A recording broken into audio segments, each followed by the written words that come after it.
ዓለማችን አሁን በምትገኝበት እጅግ ውስብስብ የጂኦፖለቲካዊ አረንቋ ውስጥ የሰላም ዜማና የጦርነት ከበሮ በአንድ መድረክ ላይ እኩል እየተሰሙ ይገኛሉ። የዓለም ፖለቲካ ልክ እንደ ረቂቅ የቼዝ ጨዋታ አንዱ ወገን በሚያራምደው አንዲት ስትራቴጂካዊ ጠጠር የዓለም የኢኮኖሚ ደም ስር አደጋ ላይ ሊወድቅ አሊያም አዳዲስ የኃይል ሚዛኖች ሊፈጠሩ በሚችሉበት ወሳኝ የታሪክ ምዕራፍ ላይ ቆመናል። የዚህ የዘመናችን የሀያላን ፍጥጫ ማዕከል ደግሞ የዓለም የነዳጅና የንግድ ጉሮሮ የሆነችው የሆርሙዝ ሰርጥ ናት። ከቅርብ ጊዜ ወዲህ በአሜሪካና በኢራን መካከል ያለው ፖለቲካዊና ወታደራዊ ገመድ ጉተታ የተለመደውን የዲፕሎማሲ መዝገብ አስቀምጦ አዲስና ያልተገመተ መልክ ይዟል። በአሜሪካው ፕሬዝዳንት ዶናልድ ትራምፕ በኩል የተኩስ አቁም የሚል የሰላም ካርድ አየር ላይ ቢውለበለብም በውሃ ላይ ግን የኢራንን ኢኮኖሚ ከስሩ ለመንቀል ያለመ የኢኮኖሚ ቁጣ የተሰኘ አረመኔያዊ የባህር ላይ ማዕቀብ ተደቅኗል። ይህ በአንድ እጅ የወይራ ዛፍ በሌላ እጅ ደግሞ ሰይፍ የመያዝ የአሜሪካ ስትራቴጂ ቴህራንን ከማንበርከክ ይልቅ ያልተገመተና ዓለምን ያስደነገጠ የኢራን አጸፋዊ አቅም እንዲፈነዳ አድርጓል።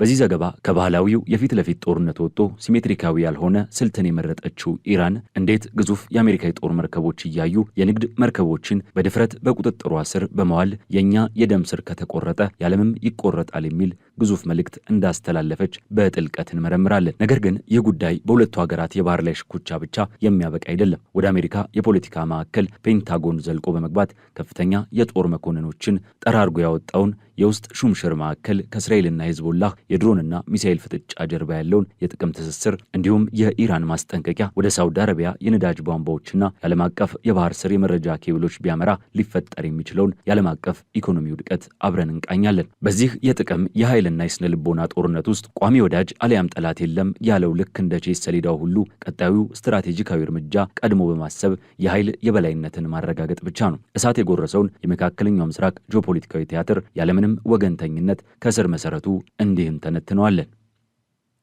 ይህ ቮይስ ኦፍ ኢትዮጵያ ዓለም አቀፍ ትንታኔ ነው። የዓለምን ፖለቲካ በሰፊው የምንዳስስበት መድረክ። ለቻናላችን አዲስ የሆናችሁ ሰብስክራይብ በማድረግ አብራችሁን ቆዩ።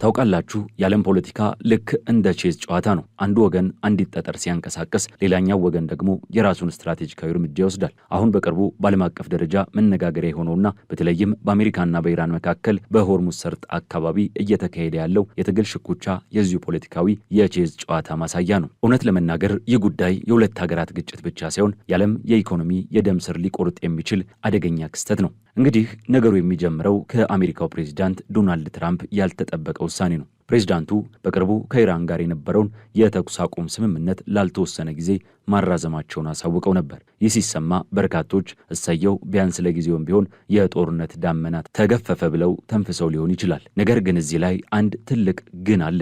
እስኪ ያስቡት። በአንድ በኩል የተኩስ አቁም ብሎ ወታደራዊ ጥቃቶች ገታ እንዲሉ ይደረግና በሌላ በኩል ደግሞ የኢኮኖሚ ቁጣ የተሰኘው እጅግ ጠንካራ የባህር ላይ ማዕቀብና የኢኮኖሚ ማነቆ በኢራን ላይ እንደቀጠለ ነው። ይህ ማዕቀብ ቀላል አይደለም። የኢራን የነዳጅ መተላለፊያ የሆነችውን የካርግ ደሴትን ሙሉ ለሙሉ ዘግቷል። በዚሁ ምክንያት ብቻ ኢራን በቀን እስከ $500 ሚሊዮን ታጣለች። ታዲያ ይህ ድርጊት ለኢራን አመራሮች እጃችሁን ስጡ ከሚል ማስጠንቀቂያ የተለየ ሆኖ አልታያቸውም። እናም ታዲያ ኢራን ምን ምላሽ ሰጠች? እጅ ሰጠች ወይንስ የራሷን ካርድ መዘዘች? እዚህ ላይ ነው የኢራን አስገራሚ የመከላከልና አጸፋዊ እርምጃ የመውሰድ አቅም ልብ ልንል የሚገባው። ኢራን ቀጥታ ወደ ለየለት ጦርነት ከመግባት ይልቅ የራሷን ሲሜትሪካዊ ያልሆነ የጦርነት ስልትን የተጠቀመችው። የእስላማዊ አብዮታዊ ዘብ የተሰኘው የኢራን ታዋቂ ኃይል በሆርሙዝ ሰርጥና በአካባቢው በሚገኙ የውሃ አካላት ላይ ድንገተኛና ፈጣን እርምጃዎችን መውሰድ ጀመረ። ኢራን ኤምኤስሲ፣ ኢምፓሚዳኖስ፣ ፍራንቼስካና ዩፎሪያ የተሰኙ ግዙፍ የንግድ መርከቦችን በቁጥጥር ስር አዋለች። እነዚህ መርከቦች ከእስራኤል ጋር ግንኙነት አላቸው በሚል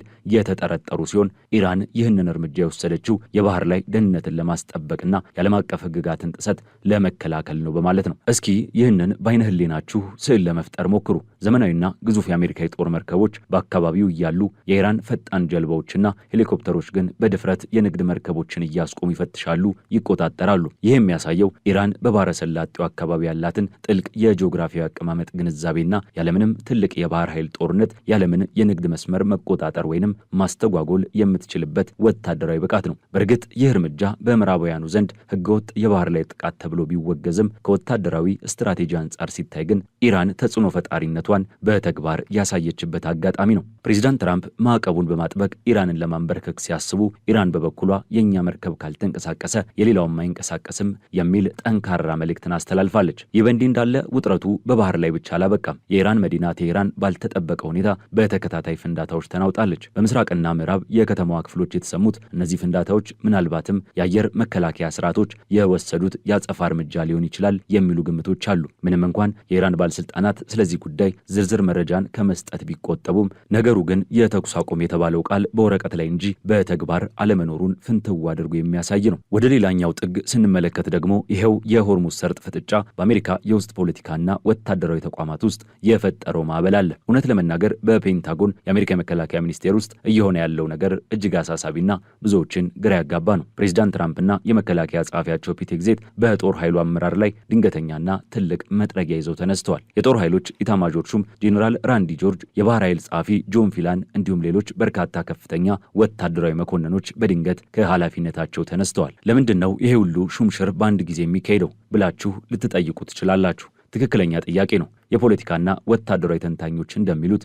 ይህ የሆነበት ዋነኛው ምክንያት በትራምፕ የፖለቲካ ፍላጎትና በወታደራዊ መሪዎቹ ስትራቴጂካዊ አቋም መካከል የተፈጠረ ጥልቅ አለመግባባት ነው። ፕሬዚዳንቱ ፈጣን፣ ኃይለኛና ሙሉ በሙሉ በፖለቲካዊ ዓላማቸው ላይ የተቃኘ ወታደራዊ እርምጃዎች ይፈልጋሉ። አንጋፋዎቹ ጄኔራሎች ደግሞ የጦርነትን መዘዝ፣ የሎጂስቲክስን ውስብስብነትና የረዥም ጊዜ አደጋን በማስላት ጠንቃቃ እርምጃን ይመርጣሉ። ይህ ክፍተት ነው እንግዲህ ፔንታጎንን እያናወጠ ያለው። በአንድ በኩል አሜሪካ በዓለም ዙሪያ ካሉ አጋሮቿ ጋር ያላትን ወታደራዊ በላይነት ለማስጠበቅ ስትጥር፣ በውስጧ ግን የፖለቲካና የወታደራዊ ክንፍ መናበብ አቅቶት ይታያል። ይህም ሁኔታ ኢራን ይበልጥ በድፍረት እንድትንቀሳቀስ የተወሰነ ክፍተት ፈጥሮላት ሊሆን ይችላል የሚሉ መላምቶችም አሉ። እስኪ አሁን ደግሞ የዓለምን ካርታ ትንሽ ዘርጋ አድርገን እንመልከተው። ይህ በሁለት ሀገራት መካከል የተጀመረው ዶሮና ጥሬ መሆን ጨዋታ የሌሎች ሀገራትን በር እያንኳኳ ይገኛል። አሜሪካ አንድ የኢራን ነዳጅ ጫኝ መርከብ ኤምቲ ቲፋን የተባለችውን ስትቆጣጠር፣ ኢራን በበኩሏ የተኩስ አቁሙን እንደ ውድቅ ቆጥረዋለች። የኢራን ባለስልጣናት በግልጽ እንዳስቀመጡት የተኩስ አቁም ማለት በአንድ በኩል ቦምብ አለመጣል ብቻ ሳይሆን የኢኮኖሚ ማነቆንም ማንሳት ማለት ነው ብለዋል።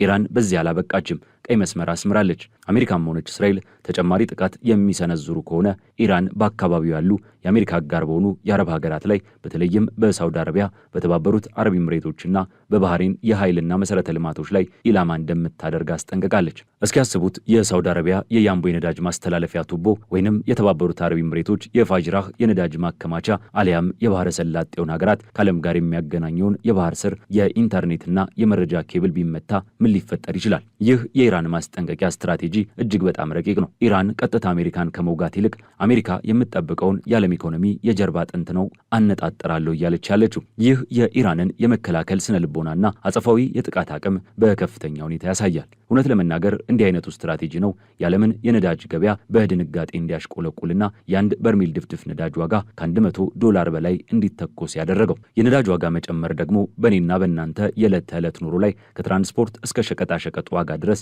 ቀጥተኛ የሆነ ተጽዕኖ አለው። ከዚህም ባሻገር በመካከለኛው ምስራቅ ያለው እሳት ሌላም ቅርንጫፍ አለው። የእስራኤልና የሊባኖስ ሂዝቦላ ግጭት የዚሁ ትልቅ ምስል አካል ነው። በአንድ በኩል የትራምፕ አስተዳደር ከሂዝቦላ ጋርም የተኩስ አቁም ለማድረግ ጥረት ሲያደርግ፣ በሌላ በኩል ግን መሬት ላይ ያለው እውነታ ፍጹም ተቃራኒ ነው። የእስራኤል ጦር በደቡባዊ ሊባኖስ ድንበር ጥሶ በመግባት የሂዝቦላን ይዞታዎች ሲመታ፣ ሂዝቦላ በበኩሉ የእስራኤልን ጦር ሰፈሮች በድሮንና በሚሳኤል እያጋየ ነው። የሊባኖስ መንግስት በበኩሉ እባካችሁ ጦርነት ይቁም፣ ወደ ዲፕሎማሲ እንመለስ እያለ ይማጸናል። ነገር ግን ሂዝቦላ ጦርነቱን የጀመረችው እስራኤል ነች፣ አሜሪካም ከእስራኤል ጎን ሆና እያስፈራራችን ስለሆነ እኛ እንበረከክም የሚል ጽኑ አቋሙን ይዟል። ይህ የሚያሳየው በቀጠናው ውስጥ ያሉ መንግስታዊ ያልሆኑ ታጣቂ ኃይሎች ሳይቀሩ ምን ያህል የጦር መሳሪያ አቅምና የፖለቲካ ውሳኔ ሰጭነት ደረጃ ላይ እንደደረሱ ነው። ታዲያ ይህ ሁሉ ምስቅልቅል ሲፈጠር የዓለም አቀፉ ማህበረሰብ ምላሽ ምንድን ነው? እንደምንገነዘበው የአውሮፓ ሀገራት በተለይም ፈረንሳይ ለሊባኖስ አጋርነታቸውን ሲያሳዩ፣ በአሜሪካ ፖሊሲ ላይ ግን ጥርጣሬ አላቸው። አሜሪካ ብቻዋን የቀጠናውን ፖሊሲ ለመዘወር የምታደርገው ጥረት ከዓለም አቀፉ አጋሮቿ ጋር ያላትን ግንኙነት እያሻከረው ይገኛል። ለምሳሌ ፓኪስታን አደራዳሪ ሆና አሜሪካና ኢራንን ለማግባባት ያደረገችው ጥረት ፍሬ ሳያፈራ ቀርቷል። ምክንያቱም ሁለቱም ወገኖች የየራሳቸውን ቅድመ ሁኔታ አጥብቀው ስለያዙ ነው። አሜሪካ ኢራን ጠባጫሪነቷን ታቁምና አዲስ ድርድር ታቀርብ ስትል፣ ኢራን ደግሞ አሜሪካ የኢኮኖሚ ማዕቀቧን ሳታነሳና አስነስታና መርከቦቻችንን ማገቷን ሳታቆም ወደ ጠረጴዛ እንመጣም ትላለች። ወደድንም ጠላንም የዚህ ጂኦፖለቲካዊ ፍጥጫ መጨረሻ አሁንም ግልጽ አይደለም። በአሜሪካ በኩል ከፍተኛ የሆነ የጦር መሳሪያ እጥረት መከሰቱ ይነገራል። በተለይም ቶማሃውክ የተባለው ክሩዝ ሚሳይሎችን ጨምሮ የተለያዩ የአየር መከላከያ መሳሪያዎች ክምችት እያለቀ መምጣቱ ለፔንታጎን ትልቅ ራስ ምታት ሆኗል። በአንጻሩ ኢራን መላው ህዝቧንና ወታደራዊ ክንፏን በአንድነት በማሰለፍ የምዕራባውያንን ጫና እንቋቋማለን በሚል መንፈስ ተዘጋጅታለች። የኢራን መከላከያ ኃይልና የእስላማዊ አብዮታዊ ዘብ ጣታችን ምላጩ ላይ ነው፣ ማንኛውንም ትንኮሳ በከፍተኛ ጥቃት እንመልሳለን ማለታቸው ሀገሪቱ ያላትን ጽኑ የመከላከል ቁመና ያሳያል። በማጠቃለል ስንመለከተው ይህ ክስተት የሀያላን ሀገራት ፍጥጫ ብቻ ሳይሆን የስትራቴጂ የኢኮኖሚና የስነ ልቦና ጦርነት ነው። ዶናልድ ትራምፕ በኢኮኖሚ ማነቆ ኢራንን አዳክመው ወደ ስምምነት ለማምጣት ሲሞክሩ፣ ኢራን ደግሞ በሆርሙዝ ሰርጥ ያላትን ጂኦግራፊያዊ በላይነት በመጠቀም የዓለምን ኢኮኖሚ በማገት አጸፋ እየሰጠች ነው። በፔንታጎን ውስጥ ያለው የውስጥ መከፋፈልና የመካከለኛው ምስራቅ የእርስ በርስ ግጭት ታክሎበት የዓለም ሰላም በክር ላይ የተንጠለጠለ ይመስላል። የነገው ውሎ ምን ሊሆን እንደሚችል በእርግጠኝነት መናገር ባይቻልም አንድ ነገር ግን ግልጽ ነው። በዓለም አቀፍ ፖለቲካ ውስጥ ቋሚ ወዳጅም ሆነ ቋሚ ጠላት የለም። ያለው ቋሚ ጥቅምና ያንን ጥቅም ለማስከበር የሚደረግ የኃይል ሚዛን ፍተሻ ብቻ ነው። ይህንን ውስብስብ የዓለም ፖለቲካ መድረክ እውነታዎችን ሳንደብቅ የሁለቱንም ወገኖች የኃይል አሰላለፍ ለማየት ሞክረናል። የኢራንን አስገራሚ የመከላከል ስትራቴጂም ሆነ የአሜሪካን የኢኮኖሚ ጫና አቅም በአንድ ሚዛን ላይ አስቀምጠን ዳሰነዋል። በቀጣይ ቀናትና ሳምንታት የሚፈጠሩ ክስተቶች የዚህን ጂኦፖለቲካዊ ቲያትር የመጨረሻ ገጽ የሚወስኑ ይሆናል። የዛሬው ዓለም አቀፍ ትንታኔያችን በዚሁ ተቋጨ። ስለተከታተላችሁን እያመሰገንን ለቻናላችን አዲስ የሆናችሁ ሰብስክራይብ በማድረግ ቤተሰብ እንድትሆኑ እንጋብዛለን። ከሰዓታት በኋላ በሌላ ዓለም አቀፍ ጉዳይ እስከምንገናኝ ሰናይ ጊዜ